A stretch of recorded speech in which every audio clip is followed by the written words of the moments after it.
Hi everyone, my name is Ayesha and I'm a CFO at MTI Cafe, also one of the directors.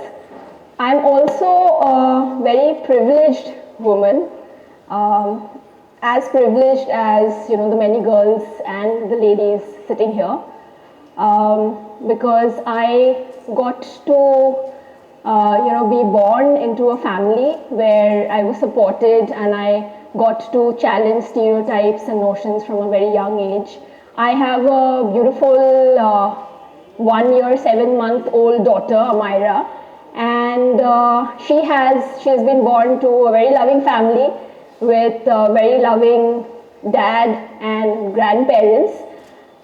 I'm saying I come from a position of privilege like all of us sitting here because millions of girl child die, they are killed either before birth or as soon as they die.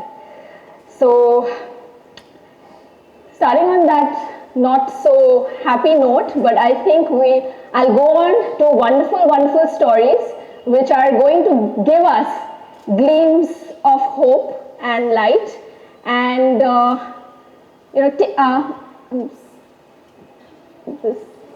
it's on. Okay, so I'll start with the story of Nero. In fact, let me start by introducing MTI Cafe.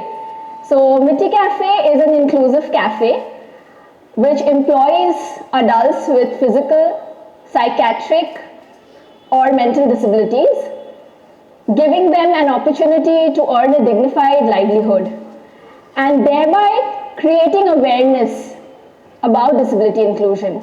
Now, creating awareness, I would say, is a very crucial, important part along with generating dignified livelihood. I'll start with the story of Nero. That is how MTI Cafe began. So going back to the history, does anyone of you know who Nero is? Anyone? Who was Nero? Nero was this king in the mighty Roman Empire, rich, mighty, winning one war after the other. And what do you do when you win? You party, right? You celebrate. So one day he wins the biggest battle of all, and then he calls the prince and princesses, kings and queens across all kingdoms, and as evening, and they start partying. And evening befell. So, then they needed some light. So where do you get light from? Those days there were no electricity. So he needed to burn torches, but he was just out of fuel. So you know what he decided to do? He decided to burn the prisoners of war, who he considered no more than waste. Kachra, trash. He burned them. And fellow human beings, they danced, they sang, they made merry, and the party continued. Saying this, there are always going to be Neros in this world. So, you can equate Nero with atrocities and all things not so right. But more than Nero, who were at fault? Nero's guests. How they could dance and sing and not protest when thousands of fellow human beings burnt and died. And that was the day when my younger sibling, Alina Alam, who's the CEO founder of MTI Cafe, she decided to do something. Because when you feel about something and you don't take a side, unfortunately you do, you take the side of the oppressor. And that is not something which she wanted to do. So she decided to do something about what she felt, and that is to start a movement to bring persons with disability to the forefront, for others to be able to see what they can do, to see the magic in their abilities and not pity them for their disabilities. And I believed in that dream, and I provided the first seed capital for MTI Cafe. And hence probably now I've become the CFO. So saying that, there are So world where economic independence and dignity for all is yet to become a reality, but the good thing about it is that we are getting there one step at a time. This is a buzzword. We started with D&I, then it became DEI, and now, since COVID times, a very important alphabet has been added to it, B. So now it's DEIB. Anyone can help me with this? Any of the alphabets? Not from the first row? Yes? Okay, that was a good try, but no, anyone else? So that's diversity, equity, inclusion, and belonging. Okay, so diversity, what is diversity? Diversity is a mix of people. The mix could be of various ages, it could be of caste, class, social status, cultural background, gender, sexual orientation, your caregiver responsibilities. Suppose someone is caring for an infant versus someone who's caring for a disabled versus someone who's caring for an elderly. They're all different. So that makes your responsibility and the way you behave and interact with yourself and with the world changes. So I think I mentioned gender, age, cultural differences. So more or less anything and everything, the demographics. So a mix of that is your diversity. Next is equity. So everyone doesn't start at the same place, right? Someone starts here, someone starts here, someone starts here. Some people come from a position of disadvantage, some people come from a position of privilege. So we as a society, if you're in school, then your school, if you're working in an organization, then your workplace, they should help you, help the person who is coming from a position of disadvantage with some support, some additional support, so that they come on an equal level. Okay, so that is your equity. Next is your inclusion. Inclusion means that this mix, how it interacts in the workplace, how you make, the person comfortable, is amounting to your being inclusive. So by and large, inclusion can be termed, we look at it in 4 parameters. I would say in MTI Cafe there have been studies as well, that one is, how you're being valued at work, your dignity, your self-esteem, so how you're being valued. Second is how you, whether the 4th parameter, which is belonging, that is B. So the second one is that, whether you feel that you belong, whether the inclusion is making you feel that you belong, and then whether you think that you're contributing, whether you feel that the organization is able to make you feel that you are an important part of it, you're able to contribute, and the 4th is whether you're able to progress. So if these 4 parameters are all in all met, then we could say that your diverse group of people are also part of an inclusive team. And the 4th is belonging, which, like I said, is a very recent buzzword added. So belonging means that the school, college, institution, the organization could be having a very diverse workforce. It could be doing everything to get to the equity faction. It could be doing everything to be inclusive, but the people concerned might not feel that they belong. Something that I could equate to probably would be like a GDP in India versus a gross national happiness in Bhutan. So, how the person feels. So that is what you measure with belonging. This is what I've already spoken about. Now, coming to our starfish, Kirti. So, Kirti was our first employee, and this was way back when we started in 7 years back. So that was year 1990. We are in 2003. So back calculate fast.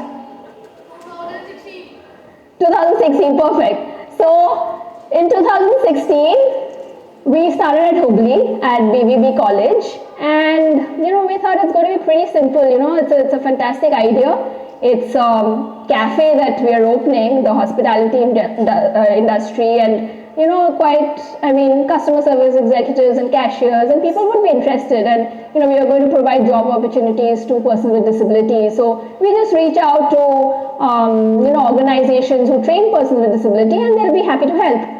But that was not very right or not very correct. We went to various organizations who train persons with disability, and the first question was that, do you all come from a hospitality background? Well, no. Do you have any formal education in this industry? No. Have you all worked with persons with disability earlier? No. And all that was there was passion, but that was not enough for them to hand over their children to us. And so there were rejections, and in fact the first series of rejections were from, of course, donors and funders, where these similar questions were asked, and then Deshpande Foundation, they were kind enough to offer us a tin shed in BBB College, and just with a disclaimer that it is filled with generations of rat. But the community came together, the students came together, and they changed that tin shed full of generations of rats to what we later termed as a fairyland, with fairy lights and tires and vegetable crates turned into seatings, fantastic wall arts done, so the place just transformed. Saying that, cut to Kirti. Alina started going from door to door, giving out pamphlets. The pamphlets were in Kannada. We are from West Bengal, so Bengalis, no knowledge of Kannada whatsoever. The local printer was very kind enough to help us translate and print it. And her first interviewee came in crawling for the interview with her mother, and at that point of time she could not afford a wheelchair. So she came in and she was selected, and she became our first cashier.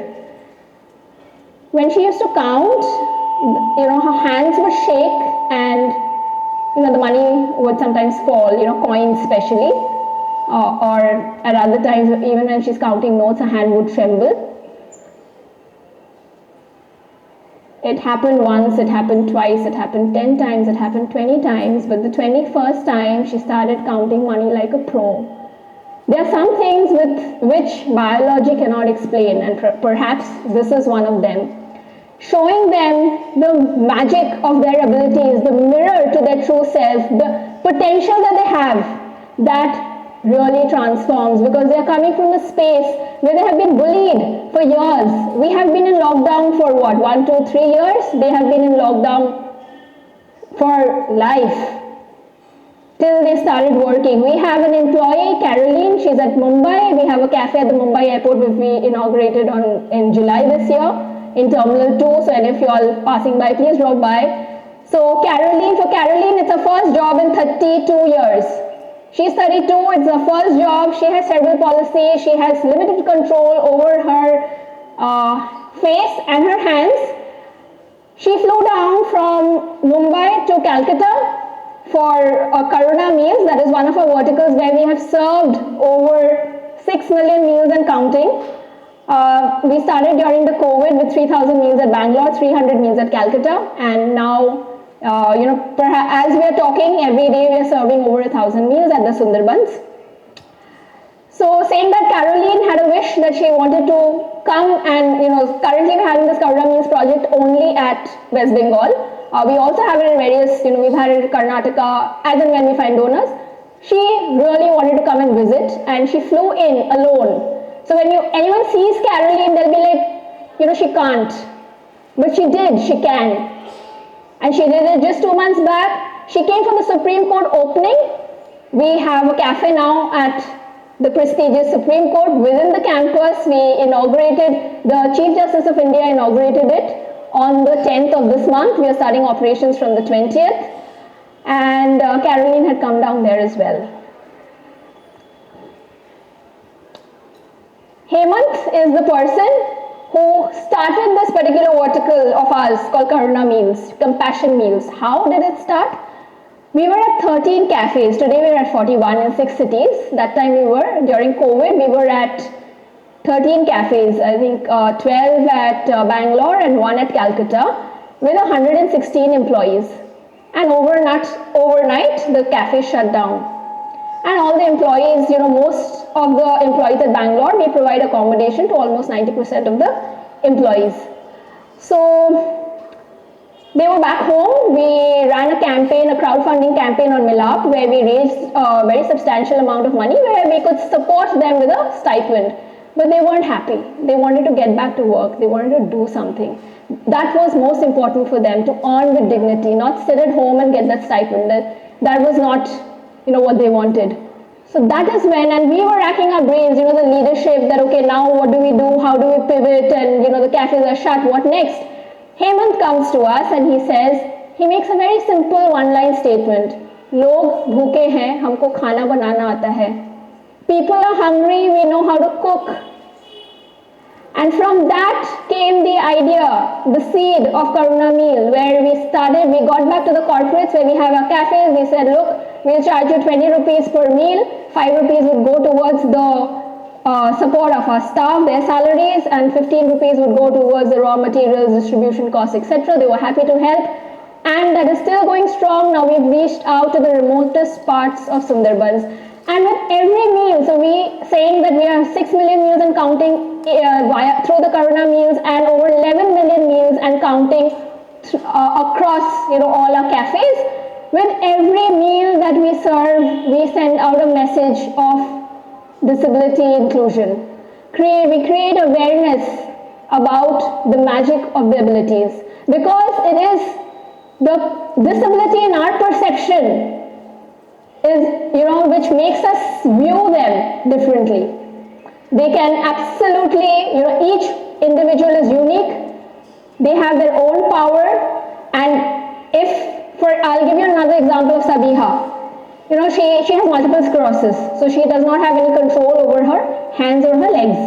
So we got her to the cafe, and what do we do with her? We place her at the kitchen, doesn't really work. We place her at the cash counter, doesn't really work. And then we figured out what? She has got the gift of the gab.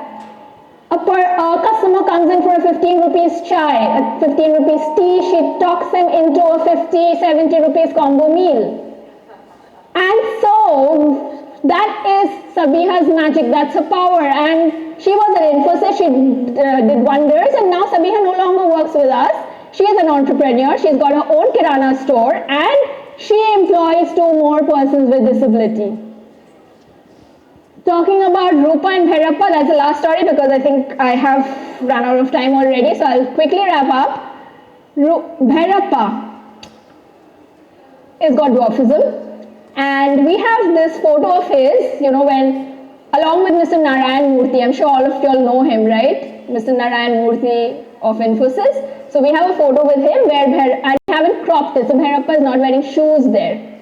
So when he came in, he was rejected at 70 job fairs for persons with disability, and that is when we got lucky. We found him, we got him, but he did not know the concept of wearing shoes or brushing his teeth regularly. He went on to become the team lead at Infosys, where health, hygiene, safety standards are of utmost importance. Post that, now he is working at our cafe at the Bangalore airport. So we have 2 cafes at the Bangalore airport as well. He is there. So he had been bullied. So when we, getting employees or who have been disabled right from birth, or had disability early on in life, for many, many, many years, they have faced, you know, they have been ostracized in a way by their peer group, by society. They have been kept in a corner. Their self-esteem goes low. They are bullied. So, you know, the entire exercise starts by showing them the mirror to their abilities. That is where we begin. And Herappa also, like Caroline, now he's all over the news. He's all over media. He's the Hindustan Times, Better India. Where not, he flies to Mumbai, he flies to Calcutta, he flies to Delhi. He was also here for the Supreme Court opening because these people are our stars. So they fly high. Yeah. So Bhairappa was along with him being told that he'll never find a job, which of course he did, and now it's been 7 years that he's working with MTI Cafe. He's one of our first employees. He was also told one very mean thing, you know, every person wants to be valued and loved. He was told he'll never find love, but he did. And that's the photo of their marriage. He met Rupa at a common catering event. Rupa was from a different cafe. He proposed, they got married, and we have many, many, many such, I think more than a dozen such happy couples now at MTI. So I think, you know, the change has begun, one step at a time, you know, I think every day, every decade, every century, or I think the reverse order, every century, every year, every decade, every step, we are inching closer to change for the better. And I urge all of you to become a part of it. Thank you so much.